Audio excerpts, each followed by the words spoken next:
찬송하시겠습니다. 찬송가 94장입니다. 찬송가 94장.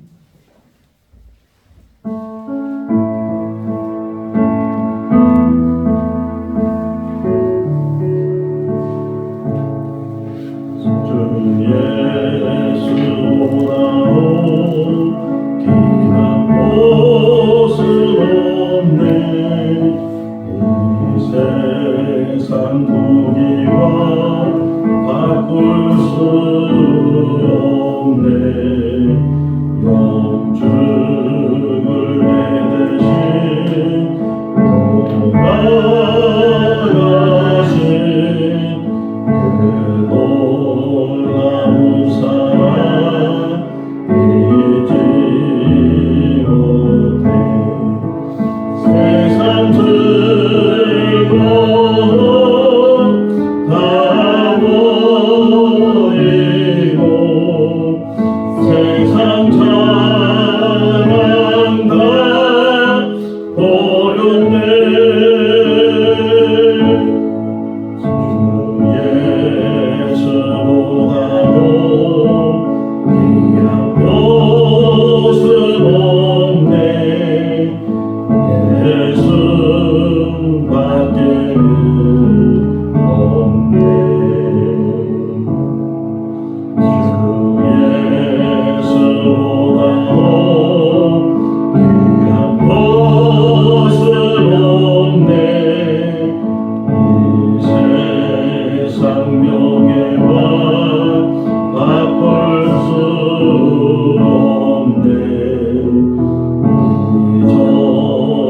마태복음 17장 1절에서 13절 말씀입니다.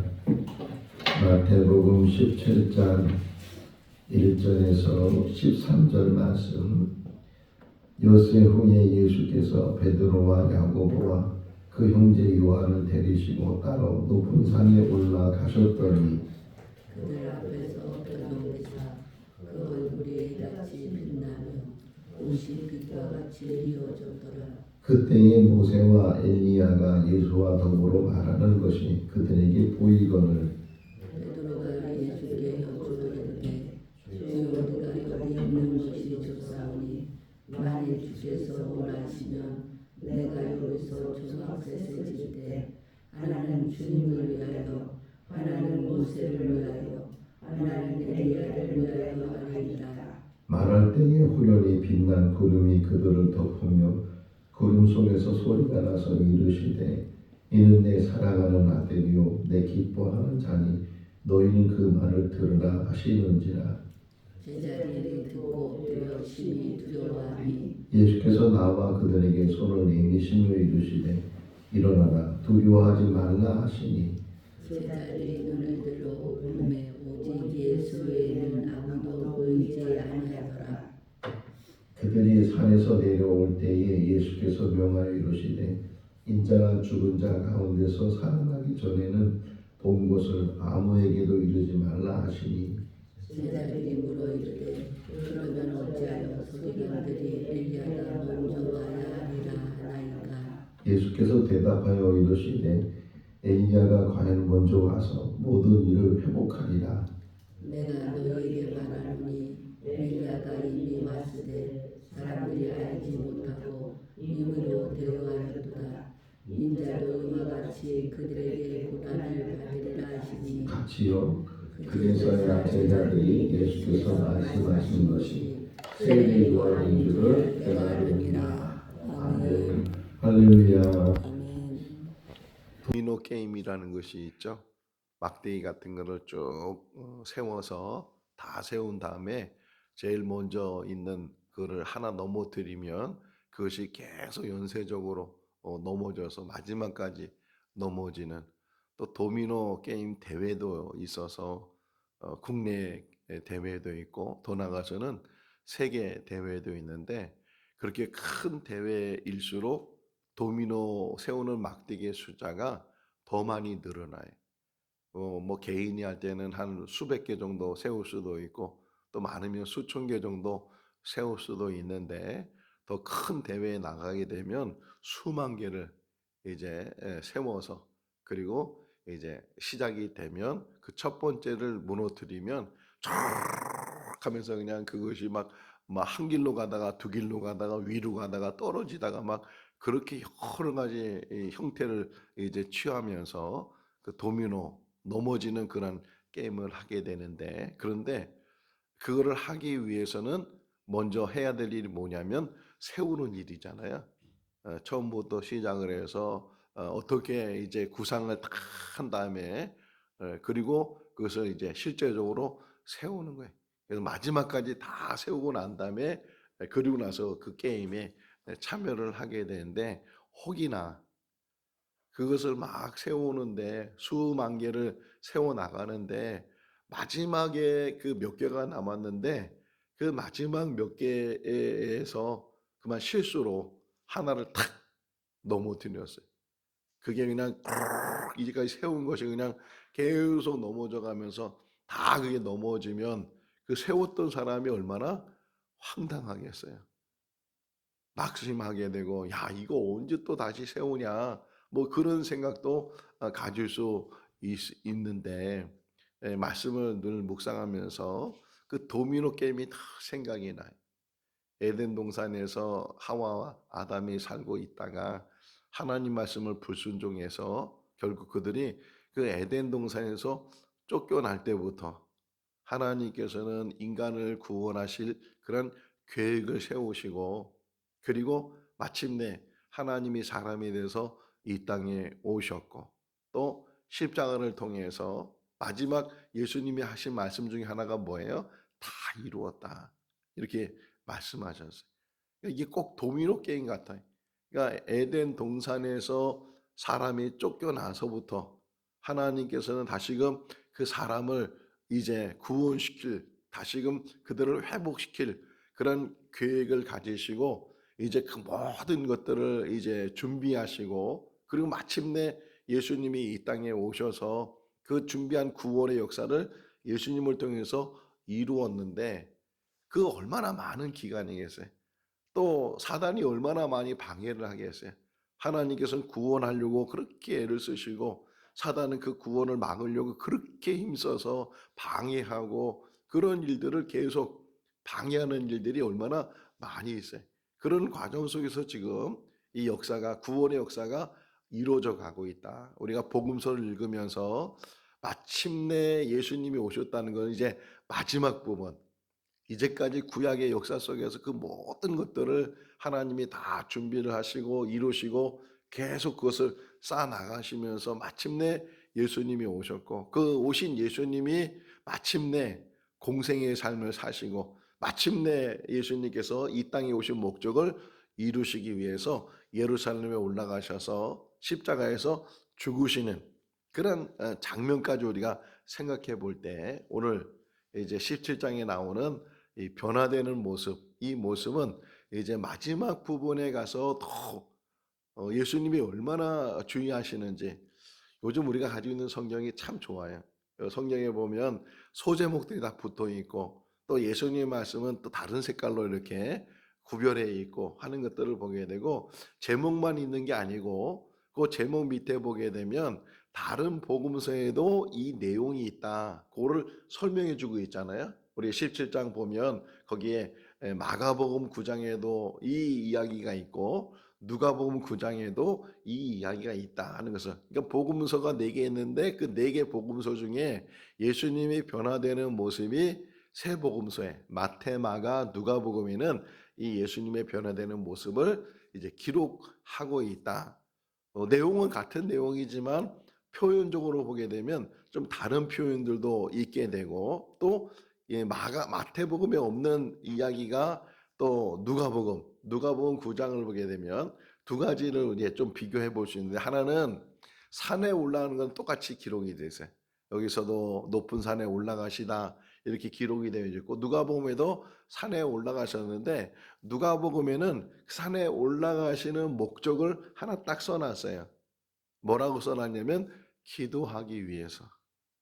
그냥 뭐 산에 등산 가는 것이 아니고 높은 산이니까 우리가 정상에 한번 올라가 보자, 그런 목적을 가지고 산에 올라가는 것이 아니고 기도하기 위해서. 지금 이 상황은 어떤 상황이에요? 마지막 도미노 세우는 그 상황 속에서 마지막 부분에 한치의 오차도 없어야 되고 한 번의 실수도 없어야 되고, 계속 하나님께서 그 오래전에 그 아담과 하와 시대에 세웠던 구원의 그 역사를 지금 계속 이어져 나오고 마침내 그 십자가를 통해서 구원의 역사를 이루시는데, 그 마지막 부분이거든요. 그 마지막 부분에 있어서 주님은 더 잘 알고 계시잖아요. 본인이 이 땅에 온 목적을 알고 계시니까 더 긴장을 많이 할 수도 있고 더 조심할 수도 있고, 그러는 가운데 이 공생의 삶 속에서 예수님이 보여준 모습 중에 하나가 뭐냐면 기도하시는 거예요. 할렐루야. 우리가 이 땅에 살면서도 항상 우리가 늘 염려해야 되는 게 뭐냐면 기도의 끈을 놓지 말아야 된다. 늘 어떻게 생각해보면 기도는 허비하는 시간 같아. 그 기도하는 시간에 더 열심히 공부를 하고, 그 기도하는 시간에 더 열심히 일어나고, 기도하는 시간에 더 열심히 돈을 벌고, 그러면 그것이 더 유익한 시간이고 더 좋은 시간인데, 기도는 아무것도 안 하는 거지. 일도 안 하는 것이고 돈 버는 것도 안 하는 것이고, 그냥 무작정 그냥 하나님 앞에 이러니 저러니 이렇게 하나님과 대화하고 하나님께 만나는 시간을 어떻게 보면 인생으로 볼 때는 그냥 허비하는 시간 같은데, 근데 뒤돌아서 보면은 우리가 이 땅에 사는 그 시간들, 전에 한번 일주일이 몇 시간이라고요?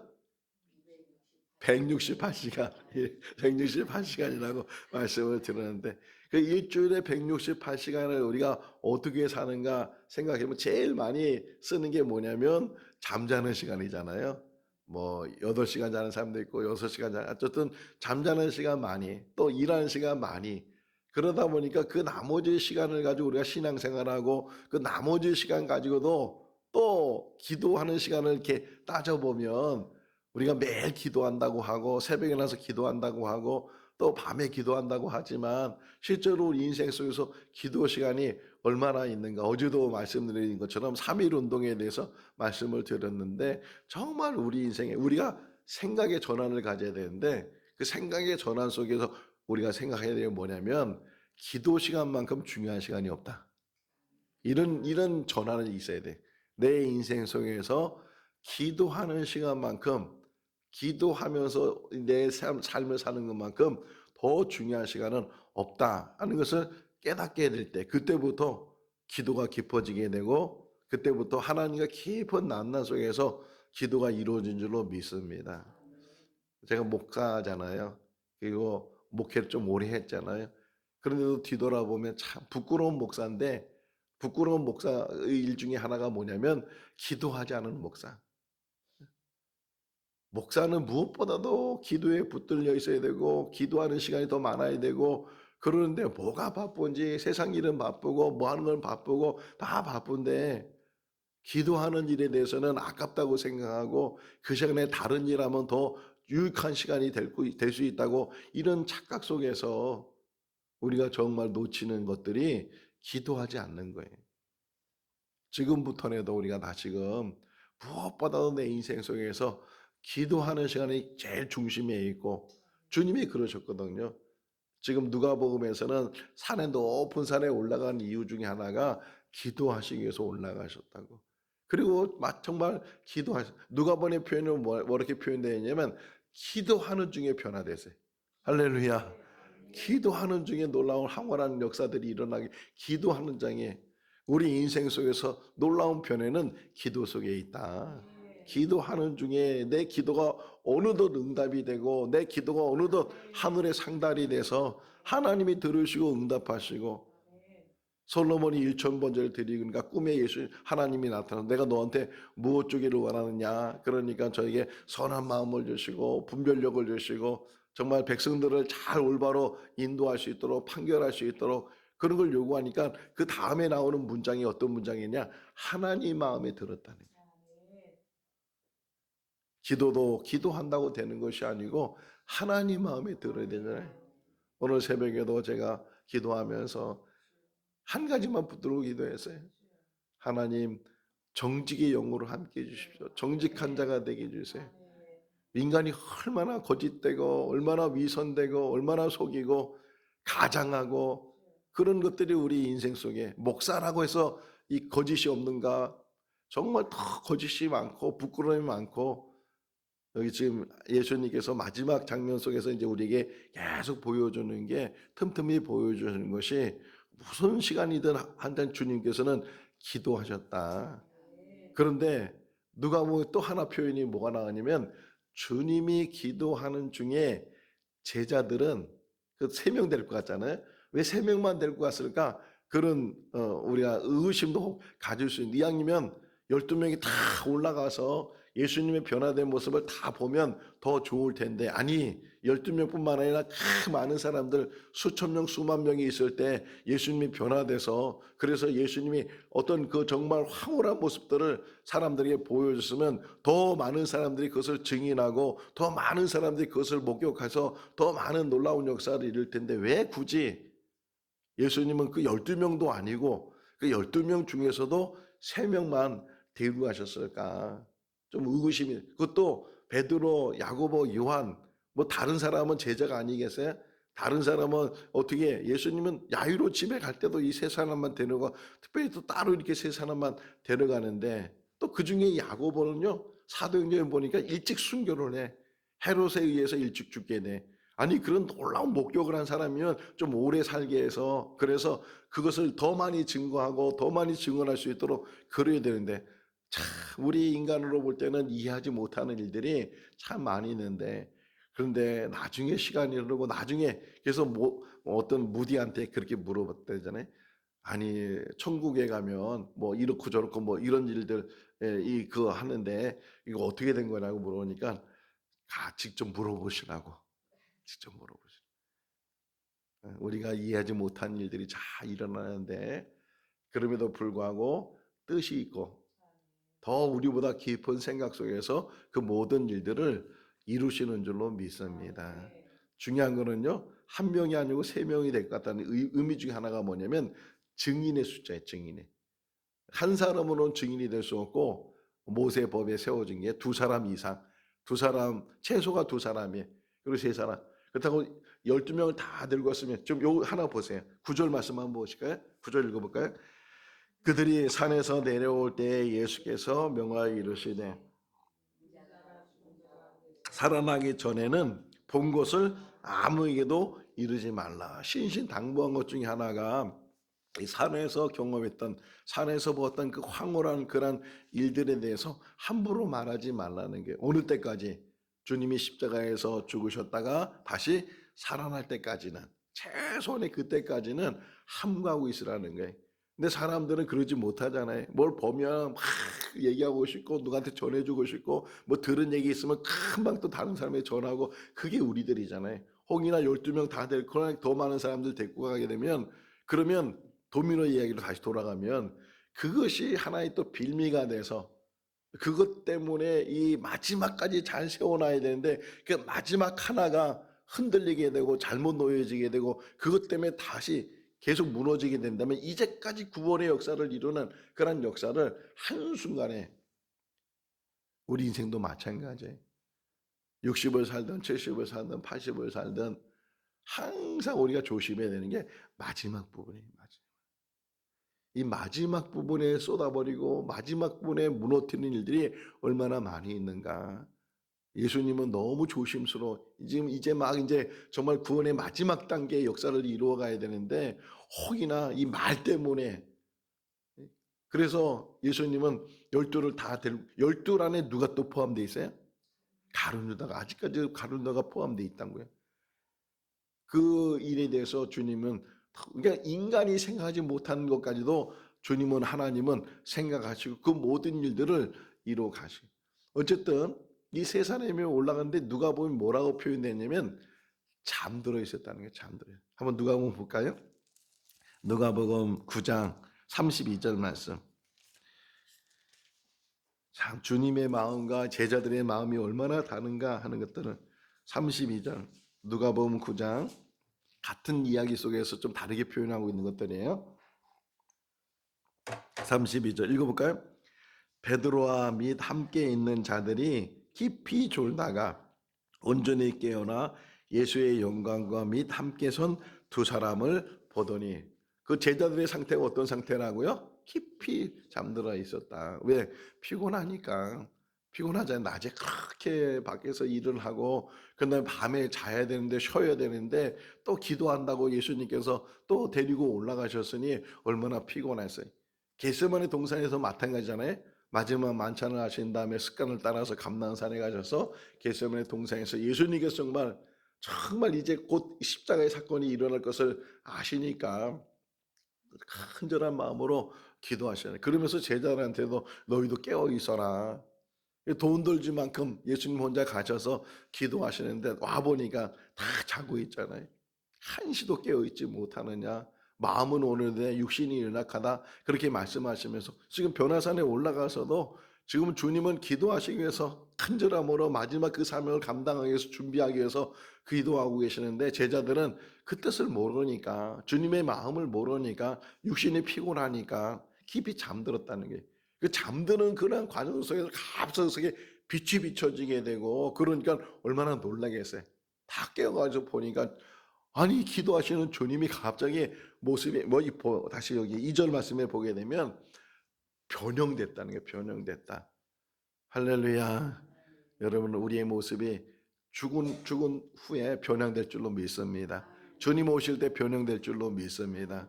더 아름다운 모습으로, 더 고귀한 모습으로, 더 온전한 모습으로, 하나님이 우리를 얼마나 사랑하시는지 가장 귀한 모습으로 우리를 세워주실 줄로 믿습니다. 어떤 사람이 질문을 했어요. 눈 하나 없는 사람은 천국에도 눈이 하나 없이 사냐고, 팔 없는 사람이 천국에서도 팔 없이 사냐고. 어떨 것 같아요? 그죠? 눈이 없는 사람이 계속 천국에서 눈이 없으면 얼마나 불편하겠어요? 팔이 하나 없으면 얼마나 불편하겠어요? 이 땅에서는 육신적으로, 이 땅은 이제 또 나와요. 이제 다음 몇시 지나면은 너희가 발이 너희가 범죄하면 그걸 찍어내 버려라. 그리고 영생을 놓치지 않는 것이 더 복되고, 너희가 범죄하게 되면 눈을 빼어내 버려라. 그래서 영생을 잃지 않는 것이 더 너희에게 복되다. 이렇게 좀 이제 예수님이 말씀하시는 내용을 또 우리가 보게 되는데, 이 땅에 살면서는 허물이 있고 육신적으로 부족함이 있고 나이가 들면 병들게 되고 또 잘못하면 뭔가 잘라지게 되고, 그래서 우리를 장애인들 속에서 우리에게 뭐라 그러냐면 준장애인이라 그래. 준장애인. 어떻게 보면 예비 장애인이니 언제 무슨 장애를 갈지 모르는 그런 삶을 우리가 늘 살아가고 있는데 그럼에도 불구하고 지금 황홀한 모습을 보여주셨어요. 천국의 모습을 잠시 그들에게 보여주시는 거예요. 어떻게 2절 한번 읽어볼까요? 그들 앞에서 변형되사 그 얼굴이 해같이 빛나며 옷이 빛과 같이 휘어졌더라. 할렐루야. 해같이 빛나며 해같이. 천국에는 해같이 빛나고 의인은 해같이 빛나고 거긴 해와 달도 소용이 없다. 왜? 하나님이 비춰주시고 예수님이 등불이 되어주시니까 천국은 빛이 있는 곳이에요. 어둠은 하나도 보이지 않고 어둠은 있을 수 없는 곳이 천국인데 그 천국의 모습을 지금 잠시나마 순간적으로 지금 제자들에게 보여주시고 왜? 그 일을 위해서 주님이 오셨기 때문에 그것을 잠시 이 세 명에게 잠시 보여주시고 그리고 함부로 말하지 말고 함구하고 있으라는 게 그 일이 다 이루어질 때까지 이제 적어도 십자가의 사건을 다 완성할 때까지는 함부로 말하지 말라고 당부하는 그런 이야기를 우리가 보게 되네요. 어쨌든 주님의 모습이 해같이 빛나 옷이 보세요. 옷. 어떻게 됐다고요?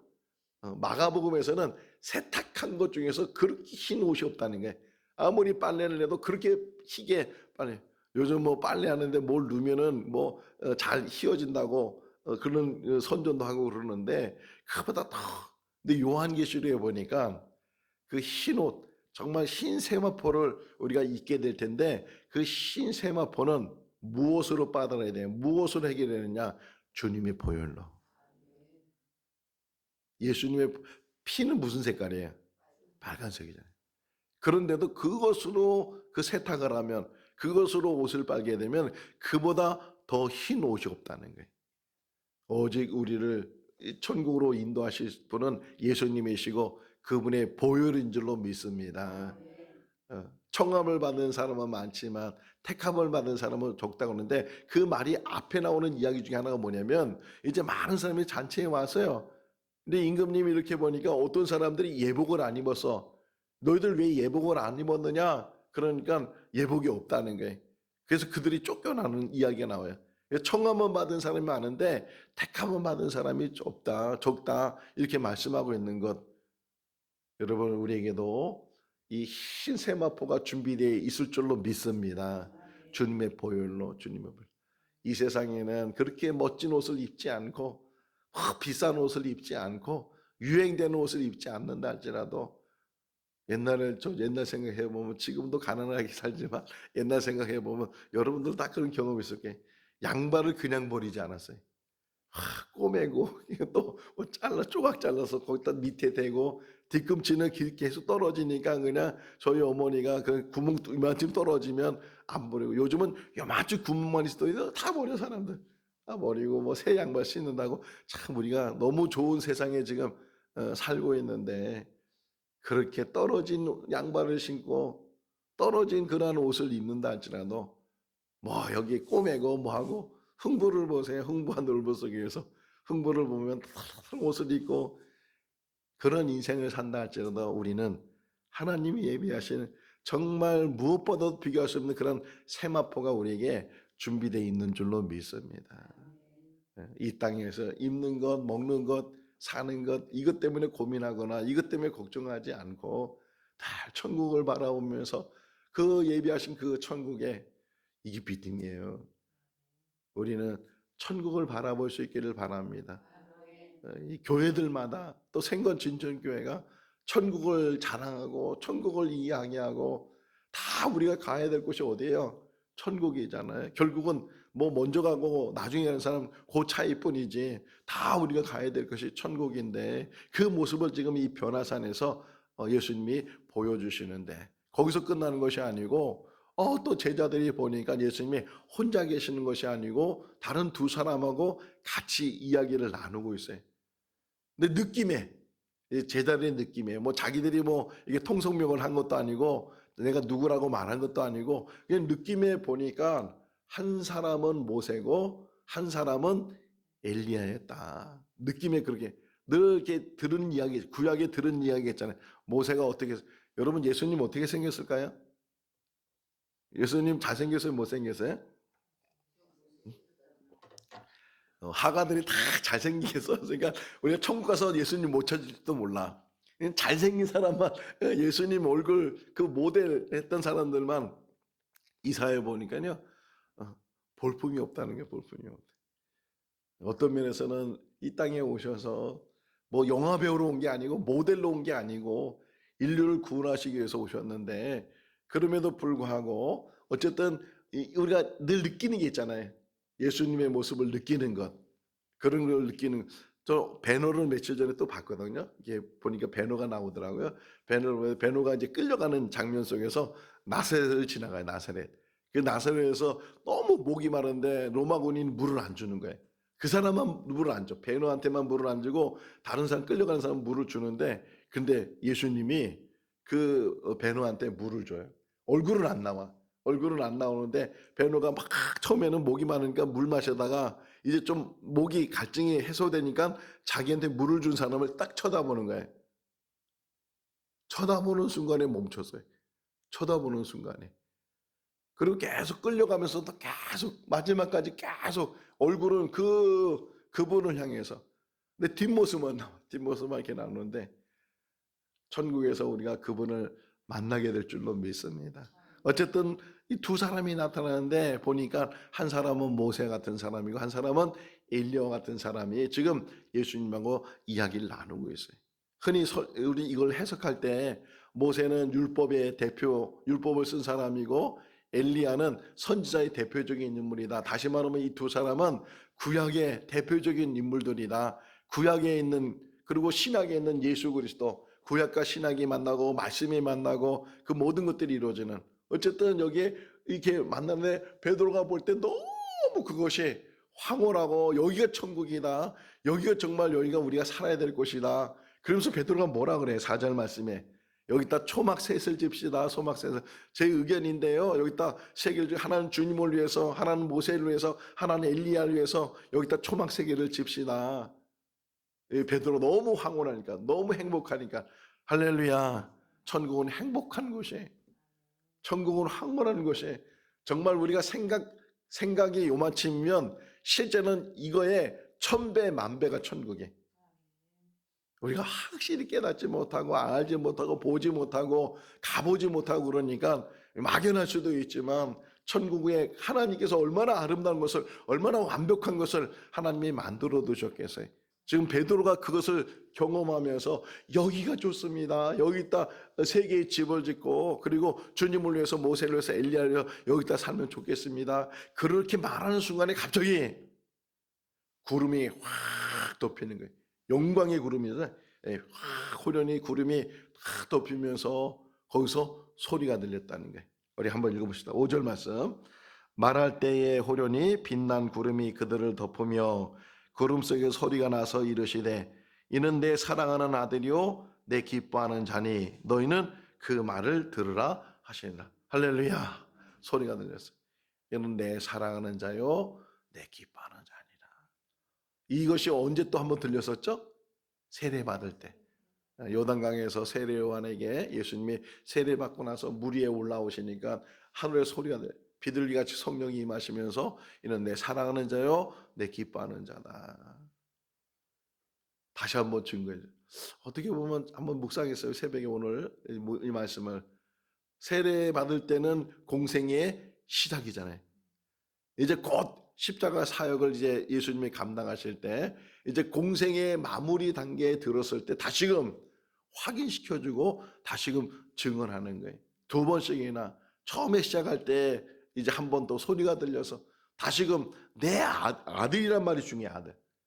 이게 시편 2편에 나오는 그런 말씀이 인용된 말씀이기도 한데 내 사랑하는 아들이다. 내 기뻐하는 자다. 하나님의 뜻을 이루는 자다. 할렐루야. 우리가 이 땅에 살면서 이런 소리를 들을 수 있는 것이 하나님의 뜻을 순종하는 거예요. 그것이 여기 우리 어저께 말씀 배운 것처럼 자기를 부인하고 자기의 주어진 십자가를 지고 따라가는 그런 사람을 통해서 하나님께서는 이는 내 사랑하는 자요 내 기뻐하는 자라고 말씀하시고 그를 세워주실 줄로 믿습니다.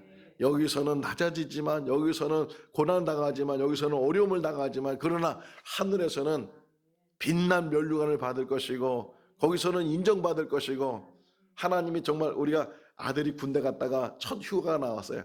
그러면 그 어머니의 반응이 어때요? 흔히 그러잖아요. 보선발로 뛰어나가서 아들을 맞이한다고. 우리가 천국에 이를 때 그런 역사가 일어날 줄로 믿습니다. 하나님이 보선발로 뛰어나와서 자랐다고 수고했다고 그러면서 우리를 안아주시고 우리를 용접해 주시고 그 영원한 나라에서 우리를 살게 하실 줄로 믿습니다. 지금 이렇게 소리가 들렸어요. 더 놀라잖아요. 너무 놀라고 너무 그래서 엎드리고 있을 때 두려워하고 있을 때 주님이 손을 내밀었다네. 여기 7절 말씀에 보면 주님이 손을 내밀어서 그들을 붙들어 주시고 뭐라 그래요? 두려워하지 말라. 두려워하지 말라. 일어나고 두려워하지 말라. 그래서 이게 엎드려 있다가 요한복음 8장을 보세요. 가늠한 여인이 끌려왔다가 사람들이 막 돌로 쳐 죽이려고 막 준비하고 있는데 예수님 말씀에 사람들이 다 도망가 버렸어요. 그러니까 예수님이 물었어요. 누가 있느냐? 자기는 죽는 줄 알고 고개도 못 들고 그렇게 두려워하고 떨고 있는 그 가늠했던 여자가 예수님께서 누가 있느냐 이렇게 물어봤을 때 그 말에 다시금 눈을 들어서 보니까 아무도 없는 거예요. 아무도 없어요. 말해요. 아무도 없습니다. 예수님께서 말씀하세요. 나도 너를 정죄하지 않을 테니까 너는 다시는 죄를 짓지 마라. 자 보세요. 여기 아무도 8절 읽어볼까요? 제자들이 눈을 들고 보매 오직 예수 외에는 아무도 보이지 아니하더라. 할렐루야. 이게 오늘 새벽에 주는 귀한 말씀이에요. 여기 우리가 많은 사람들 속에 살고 있지만 우리 눈에는 누구만 보여야 돼?